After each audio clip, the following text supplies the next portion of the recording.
This is Mike Quinlan, and you are listening to the Business Owner Transition Podcast. There is one constant in business, and that is that every one of us will eventually exit, and sometimes sooner than we think. In this podcast, we discuss topics to help you with elite preparation, so when you're ready for transition, you won't just exit, you will join that exclusive group of owners who have accomplished an elite exit. We talk with former owners, exit advisors, and a host of other experts to help you increase the value of your exit, execute it on your terms, and most importantly, do it without regret. So, let's join the show. Hi, it's Mike. In today's podcast, we're going to talk about the elements of the G and the O of the I.M.G.O.O.D checklist. Specifically, we're going to discuss increasing top-line growth by simply dialing up the efficiency and effectiveness of your existing frontline staff. My guest today is Amol Nir-gud-kar, the founder and CEO of Patient Prism. As a CPA, business consultant, author, entrepreneur, and former owner of several dental practices, he has over 20 years of experience working with dental practices and groups. He also serves on multiple large dental service organization DSO boards. He founded Patient Prism in 2015. This advanced call tracking software incorporates artificial intelligence and American call coaches to review every missed new patient opportunity and send an alert to the dental office within 1 hour of the original call. It uses patented technology to detect the advertising method that led to the new patient call, what the caller wanted, why the appointment was not booked, and recommended actions that can be implemented immediately to call back and convert the potential patient. It's fast, actionable data that leads to increased new patient appointments and revenue. He is a prolific speaker and influencer in the dental industry. Amol, this show is about achieving an elite exit from your business, and today we're specifically speaking about preparing to exit from a dental business. Now, we generally work with owners in late stage transition, and that phase of the business cycle, we're talking, it's inside of 5 years, typically inside of 3 years. And so as we're working with those clients, what we want to do is try to meet the definition of the elite exit. Remember, the definition of that elite exit is three major things. One is that we're increasing transaction value. Two is we're doing it on their terms. And three is we're trying to make this transaction happen without regret. Those are all very difficult things to achieve in their own way. But today, let's talk a little bit more about the first leg of that stool, increasing transaction value within 3 years of the exit. And so let's start by, maybe you can give us what your general thoughts are on the dental industry today. Well, Mike, thank you for having me on your show today. I met you for the first time a few weeks ago, and I didn't even understand the impact that you guys are making on these dentists who are retiring, because you're absolutely right. A lot of times the decision to sell is driven by a lot of emotion, and sometimes that emotion clouds good decision making in terms of what's in it for you, and then you guys kind of mapping that out for them is fascinating, because it's, again, when you keep that emotion away and focus on what's important as far as reaching your goals, you're gonna get there. But if you just keep it emotional, then you're just gonna do it, and then the regret comes way later, because then, oh my God, I had no idea. So I'm very, very excited about the work you're doing. Dentistry right now is fascinating, right? Over the last 10, 15 years, dentistry is slowly moving into what I call the Renaissance period, where it is becoming absolutely essential. The COVID pandemic told us that dentistry is essential, right? It's essential for keeping patients in optimal health, right? So the demand for dentistry right now is almost at all-time high. There's plenty of patients out there that are looking for dentists. Although only 50% of Americans have seen a dentist, still the demand is super high, right? That being said, the supply right now is not as great as we want it to be. There is a shortage of hygienists. Many hygienists retired. There's a shortage of doctors. There's a shortage of people that need to work in the industry. Thereby, so what's happening is the big trend right now is enough demand, but not in the supply. And we've got to figure out how to solve that. The second big thing that's happening in dentistry right now is consolidation, right? Consolidation as in the advent of the dental support organizations that support multiple offices through economies of scale, bringing efficiencies to the practice, but not in terms of cost, but also in terms of drivers of revenue and marketing and all that stuff. So consolidation is happening. About 20 to 22% of the industry is consolidated in the DSO realm. I genuinely believe the next 5 years we'll get to 50% consolidation for a variety of reasons that could be a completely different podcast. So that's definitely happening. Technology, the third trend I feel that's happening in dental industry today is technology is playing a big part in optimizing the journey of the patient. Right?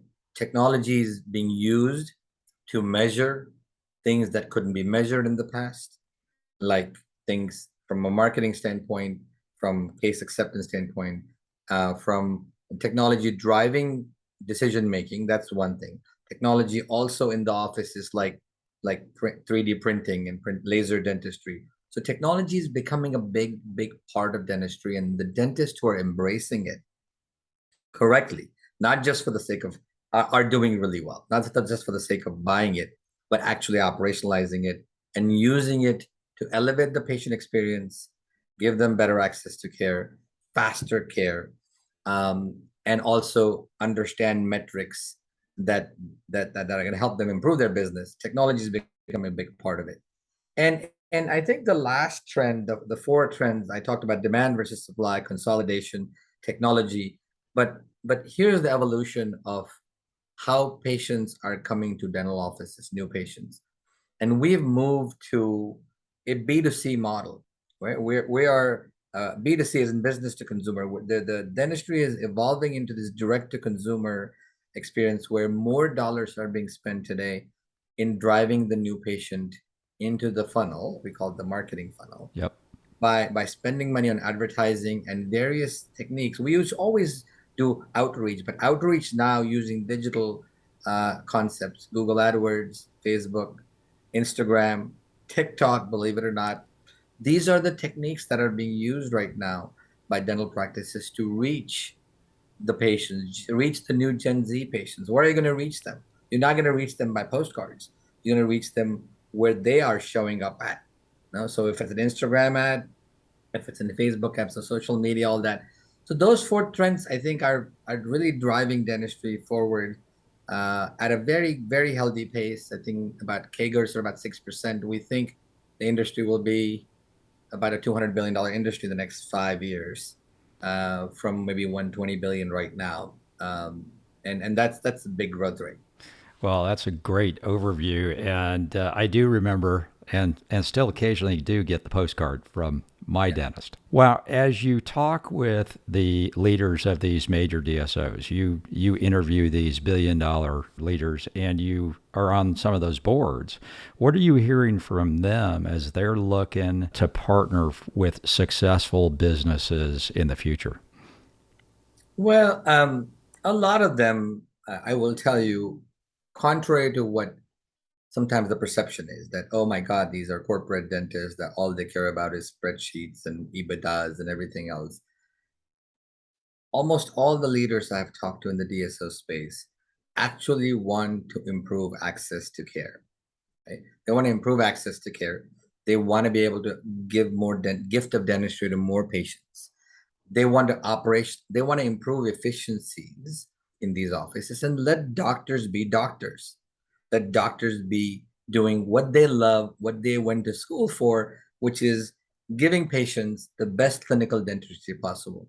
So that being said, what the leaders of these organizations are looking for when they look at affiliations is that, number one, are you a good dentist, right? Are you a good dentist clinically? Because that is the foundation of any healthcare provider. Is are you providing good services? Do you have a good reputation, right? And reputation, sometimes you have to know reputation is not easy. How do you understand you have a clinical reputation? Do you have a reputation online that people are going and talking nice things about you? They look at, do you have good patient flow? Do you have um, what's the system? How are your people, you know, getting patients back in treatment, and what kind of hygiene programs do you have? They look at that, but they also look at optimization, right? So if it's not there, they can easily improve that. What's your system of attracting new patients? What's your system of retaining existing patients? Are there opportunities there for you to improve there? So I think what they're not really, they want to work with people that are going to elevate the patient experience. They're going to want to work with people that are going to be able to take advantage of what the support services they're providing, which is, efficient economies of scale in terms of cost, but also clinical support in terms of diagnosing better. It's also operational support. Training is a big element of that. So they're coming in, looking at your business and saying, okay, well, this is a good business, but if we put some things in place that reduce cost, improve efficiencies, improve their marketing, we can take this dentist who's working, let's say, 35 hours a week or 40 hours a week. We can help them work the same, but have them take home more, right? Well, at the same time, have better quality of life, and give them the resources that allow them to live their life in whatever they want to do, and potentially have another opportunity as an exit, especially if there is some rollover equity that's being discussed. And that's something that you guys talk about, is how do you maximize your exit in terms of that. So, but those are the things. It's basic. Are you a good practice? Are you a good doctor? Do you have good people? Do you have good patient flow? Do you have a system of retaining and attracting new patients? Um, and and and are you in a location that obviously that they're not competing with? Right. Uh, but it's again, but because they're coming in with the abundant mentality of like, we're not going to tell them what to do. We're just going to provide support where they need support, and we're just going to elevate what they're doing by providing things that they don't need to worry about. They need to worry about patient care, and DSOs are not going to interfere with that, uh, no matter what. Right. So obviously they want to have a company, they want to look at companies that have good financial metrics, but they're also looking at the quality of the business. So the I'm Good checklist, part of that is financial, right? The I in the I'm Good checklist is about increasing cash flow and increasing Right. EBITDA. But all of the rest of them are qualitative in nature. Yes. The M is management and transferable management or transferable staff. The G is, do you have a growth plan that's documented and that you can move to? The first O is optimize financial statements. Can we believe the money that you say you're making? Right. 100%. 100%. 100%. And then the O is operations itself. So optimizing operations, documenting the vendors, making sure that you're as efficient as possible in your lease agreement and your vendor arrangements, and 100%. then ultimately into the diversity of that patient base from a payer perspective and a services perspective. 100%. I mean, that's what you're gonna get when you affiliate with the right partner. Is what you guys talk about is so foundational uh, to improving the value of a business, whether it's dentistry or anybody else. What you just talked about in the I'm Good one is really at the very core of because it's very core. It's like common sense. You think it should be common, but it's not, right? And so this I am good. It when you think about it, it's like, oh yeah, but this makes all the sense. But I don't have it, right? I don't have it. And I think it's a big service that you're providing to these businesses that you consult, because if you have this in place, you're going to get an extra turn or two on the multiple, Right. and that could mean million to 5 million to $10 million. I don't, whatever that number is, depending on what your EBITDA is, but that foundation is what gets appreciated in due diligence. That's Do you right. have foundation? of financial statements, because the faster you want somebody to come in and say, "My God, they've got this figured out. It's all dialed in. We don't have the quality of earnings. It's just a afterthought. The quality of earnings is perfect. There's Right. everything. The foundation of their financials is perfect. They have a growth plan that's documented. They're executing on that. Oh, you know what? We're gonna pay a little higher for this business because we know they have built the foundation of the machine, and that I.M.G.O.O.D is the foundation of the machine that cranks out profits, but cranks out profits on still doing the right thing by the patient. But you've built that foundation, which I think is which lacks in a lot of businesses. I mean, everybody struggles with it. We struggled with it as we grew, Sure. and it's not easy, but you need somebody to tell you how to do it and help you execute it. Yeah, and I appreciate that because the thing I look at is this. I tell my clients all the time that when we go into the LOI, the letter of intent period, right, there's a wide variety, a range of values. And you could be at a 4 multiple, you could be at a 10 multiple. Correct. But why go into the LOI not knowing where you should be on the range? Go in at a 4 and you're going to get paid a 3. But let's go in as a 10. Let's optimize the I'm Good checklist and maximize the value as we go into negotiations. They want to buy good companies.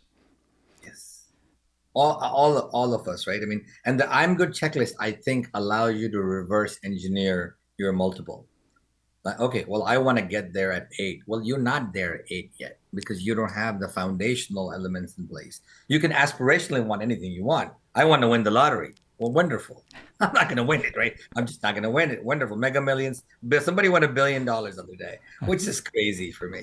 Like 1.3 billion, really? I mean, that's that. I mean, and somebody won it. Good for them.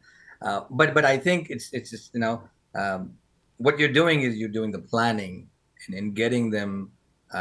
Yes, is it possible for an independent office today to sell their or maybe a group of 2 or 3 offices to sell it eight to 9 times? Yes, it's possible, but you've got to have more than just you've got to have all these things in place, and if you've got it, the chances are very high because this industry for the next 5 years is going to have glorious exits. You just want that glorious exit for yourself, and without the foundation you're not going to get it. Yeah, I agree with you. And let me just ask you, there are, we've got the I'm Good checklist. We're working on the quality of this business. We're increasing cash flow. What metrics do you think the large DSOs are looking at to validate that the I'm Good checklist is really working well, and that the obviously the EBITDA piece is not that difficult to look at. But what do you think the key metrics are? Yeah, well, I mean, there is some really high level macro metrics like same store growth. Everybody looks at that, right? It's a big metric in the DSO world. They're looking at EBITDA, and EBITDA is a percentage of, what is your EBITDA margin, right? Are you at 15%, 10%, 25%, post corporate, pre corporate, that kind of stuff? Those are big metrics to look at. New patients, how many new patients are you seeing? That's a metric to look at again. But sometimes when you go deeper, right? Like for example, one of the big metrics in marketing that people don't look at, but some of the bigger guys look at, is what's my cost per lead, right? What does it take me to acquire a lead? And then cost per lead, and then what is my cost per acquisition? Just because I secured a lead doesn't mean I acquired the patient, because they still have to book an appointment, show up, accept. No, so those are important metrics, right? So, but what's also so when you look at marketing, we have to think about, what am I spending on it? What is my cost to acquire a patient? Am I answering all the calls? What's my missed call rate? What is my conversion rate on the phone? And what percentage of patients that are calling in are actually getting appointed? There is a big leak at that funnel. Part of what we do at Patient Prism is figure that leak out. Like 40 to 50% of patients are just falling off because they can't get in, right? What's your no-show and cancellation rate? It's been really big deal right now. No-shows have wreaked havoc on productivity, because you book that time and patient doesn't show up. You're paying all the overhead still. That doesn't stop. Cancellations have gone up quite a bit in 2022 because of the COVID coming back a little bit again. Those metrics are important. And then when you look at your existing patients, what is your reappointment rate, right? What is your hygiene reappointment rate? It's critical number. Are most of your patients coming back, or are you losing them on the back end because they're not coming back? You just had one and done deal. They came in, they did the stuff, and then they went somewhere else. What is your case acceptance rate? And that's an important rate. Of right now, only 52% of presented treatment plans are actually accepted. Only 52%, right? So what is that, and how can we get that improved? And that's an important rate that everybody looks at. Everybody should look at. Um, Revenue. What's your revenue per visit, right? What average revenue per visit? We need to understand if it's going up, going down, because you may seem that you're a busy practice, right?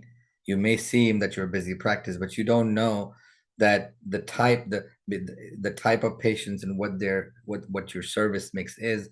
If all you're doing is just cleanings and x-rays and exams, and your revenue, despite you being busy, you're gonna be stuck at a growth rate that's 0% to 1%. What is your revenue? What's your production per hour?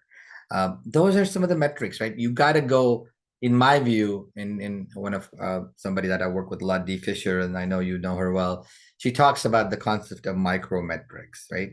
There's high level metrics which give you an overview of the business, but unless you go deeper, you don't know, right? I'm spending $10,000 in marketing, but I'm not growing as much. Well, I don't know. Maybe my cost per acquisition is too high.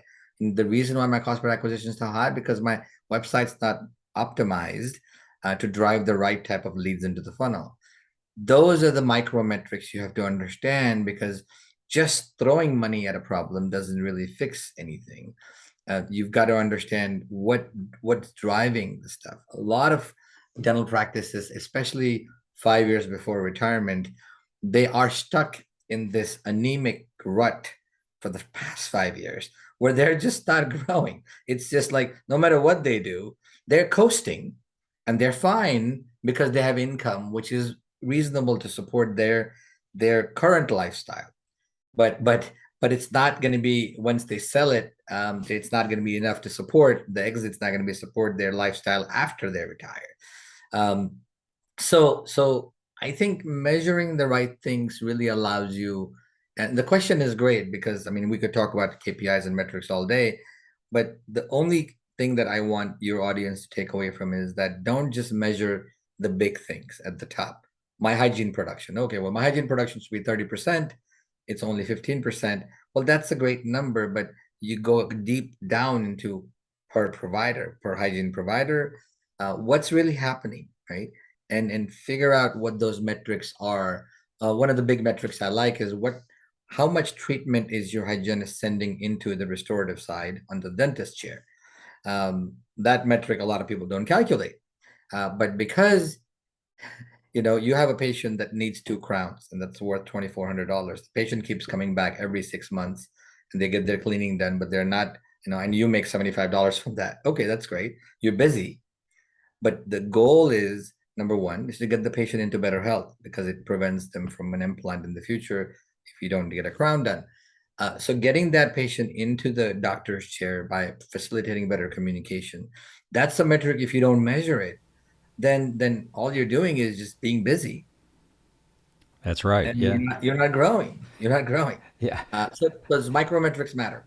Yeah. I talk to people all the time about being busy but not profitable. Mhm. Right? It's an understanding margin on service line. And I was speaking with a CEO the other day who's got a production business, but he is in many markets around the world. And what he didn't understand until us working with him for a couple of months is he finally came to the realization that, gosh, you know what? I'm not making money on any of that business. I thought I was killing it there, Correct. but I'm not. Right. Correct. So sometimes it just takes an outside look at this, and I know, and I'm very, very happy that you're going to participate in what I'm getting ready to talk about. But we are getting ready to embark on a kind of a really cool thing. It's the Elite Dental Exit Seminar Series, and you're going to be part of that. And the first one of those is going to be in November. It's going to be on November 18th up in Charlotte, and it's going to be a pretty limited one. We're going to do this first one. We're going to limit the amount of people that can come to it, and then throughout next year, we're going to go ahead and have some larger seminars around the United States.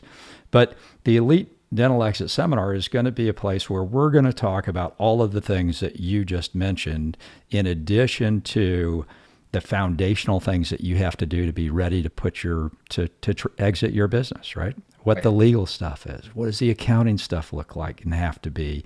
I've got property. Is it inside my business, outside my business? Can I keep it? Should I keep it? What are all those issues around the personal and business planning that can really get you to that elite exit? Optimize or maximizing the transferable value, being able to do it on your terms, which sometimes is difficult. And then most importantly, doing it without regretting the fact that you did do it. So those seminars lead up to something that we're calling the Elite Dental Exit Capstone Course. And that capstone course, you're part of that. You're providing lots of critical information in the growth and operations piece of the course. So we're hoping that people will take time to go through the course and get some of the great information that comes out of it. So I really appreciate you participating not only in this podcast, but also in bringing this education to these dental business owners. I'm very passionate about this industry. I love the people in this. In this, I call them my family. I spend most of my waking hours with them, and all at all levels of the business. And it's a wonderful business. It's a great opportunity, and dentistry has the luxury of yes, plumbing is a great business and roofing is a great business, but here you're changing somebody's life, and there is a different level of fulfillment you get from making somebody healthy and not having them a heart attack, for example, because you've identified a marker in their saliva that's gonna or their periodontal health that's gonna help them not have a heart attack. That's a big deal, and there's so much fulfillment in that. Well, so I'm fortunate to be in the industry. Yeah, I mean, it's wonderful, and I as we continue to, we've got deep experience in this area. We have one of our affiliate companies has got 1,000 dental business owners that we want to bring more information to and help them with. So, and again, you're a key guy for that, and I really appreciate you being part of that. Patient Prism is I'm going to put all the information for that down in the notes, and how to get in contact with you and the company. And I hope everybody out there will take advantage of working with Amol and the company. And it absolutely can do some great things for your ability to deliver high quality care to your patients. Oh, I appreciate it. We at Patient Prism are very passionate about, using the power of technology, particularly AI, what we use to really optimize that patient experience on the phone, right? So that we are plugging that big leak. You're spending money to drive that patient into the funnel, into the office. What you want that patient to is to book an appointment and also understand all the other things that are driving that lead. And we are very, very fortunate to be able to make such a big impact, because AI is the best use case to understand those conversations quickly.